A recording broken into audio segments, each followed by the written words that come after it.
আজকে বিকেলে আমাকে নিয়ে বিচার বসেছে। শ্বশুরবাড়িতে এটাই আমার প্রথম বিচার। বিচার ডেকেছে আমার ভাসুর। তবে বিচারের ইস্যুটা অতি তুচ্ছ।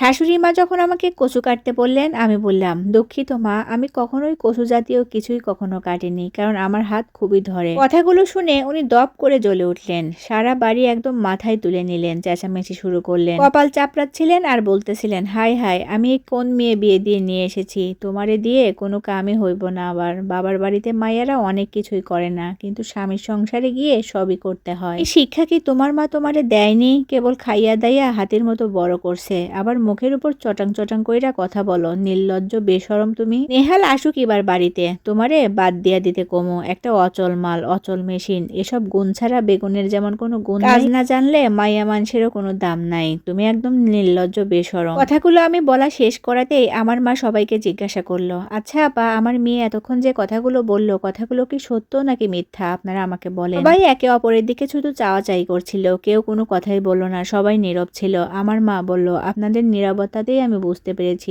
আসল কথাটা কি। আমার মায়ের এরকম কথা শুনে শাশুড়ি কটাক্ষ করে বলে উঠলেন, যেমন মা তেমনি হয়েছে তার মাইয়া। আপনারে কোথাও ডাইক্কা আনলাম যে মেয়ের একটু শাসন করবেন, তা না, তাকে উস্কাইয়া দিচ্ছেন। মা এবার বারুদের মতো জ্বলে উঠলেন। শাশুড়ির দিকে চেয়ে বললেন, শাসন কেন শাসন করবো আপা? কি বলবো তাকে? শাশুড়ির পায়ে পড়ে ক্ষমা চা, ভাসুরের কাছে হাত জোর করে ক্ষমা চা, আর কোনোদিন যেন তোর নামে বিচার না হয় আমার কাছে। বড়দের মুখের উপর একদমই কোনো কথা বলবি না, কাজ না পারলে না করার চেষ্টা করবি, মানিয়ে নিবি, মেনে নিবি, কিন্তু কারো কথার কোনো প্রতিবাদ করবি না, নয়তো আমার দরজা তোর জন্য চিরকাল বন্ধ থাকবে। এসব বলবো আপা?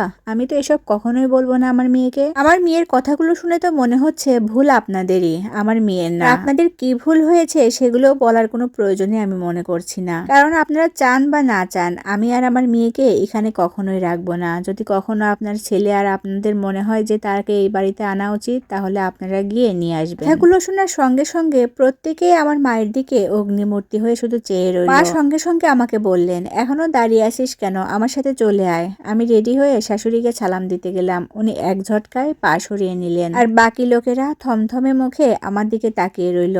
দরজা পেরিয়ে যেই উঠানে পা রাখলাম, ননাস বলে উঠল, খালাম্মা, কাজটা আপনি খুব একটা ভালো করলেন না। আমরা তো চাইনি যে কলি বাড়ি ছেড়ে চলে যাক, আমরা চেয়েছিলাম ওকে আপনি একটু বুঝাবেন যে বড়দের সাথে কি রকম ব্যবহার করতে হয়। আমার মা পা থামালো, ঘাড় ঘুরিয়ে তার দিকে চেয়ে বলল, পৃথিবীর কোনো মাই চায় না যে তার কারণে তার ছেলে মেয়ের সংসার ভেঙে যাক। ওই রিজিক যদি তোমার সাথে থাকে, তাহলে খণ্ডাবার সাধ্য কারোরই নেই। চলে যাওয়া মানেই যে শুধু চলে যাওয়া তা কিন্তু নয়, অনেক সময় চলে যাওয়া মানেও কিন্তু ফিরে আসা। শাশুড়ি এবার গনগন আগুন হয়ে উঠল, বলল, মামুর বাড়ির আবদার পাইছো তো? আপনাদের মাইয়াকে যখন ইচ্ছা লইয়া যাবা, আবার আমরা তাকে তেলাইয়া ফিরাই নিয়ে আসবো? খাউন লাগবো না আমার গোলার ধান, তালাকনামা আপনাদের বাড়ি পৌঁছায় যাইবো, মনে রাখবেন। আমা ঘরে পেট যদি কইরা কথা বইলে আবার আমা ঘরে আইবো, এটা কখনোই সম্ভব না। নীরবে প্রস্থান করলাম আমি আর আমার মা। পরের দিন নেহাল আমাকে নয়, আমার মাকে ফোন দিল। মাকে সে যা বলল তা আমার আর আমার মায়ের চিন্তারও বাহিরে ছিল। সে বলল, আসলে এটা ছিল গল্পের দ্বিতীয় পার্ট। শুনতে চাইলে অবশ্যই কিন্তু কমেন্টস করবেন। আল্লাহ হাফেজ।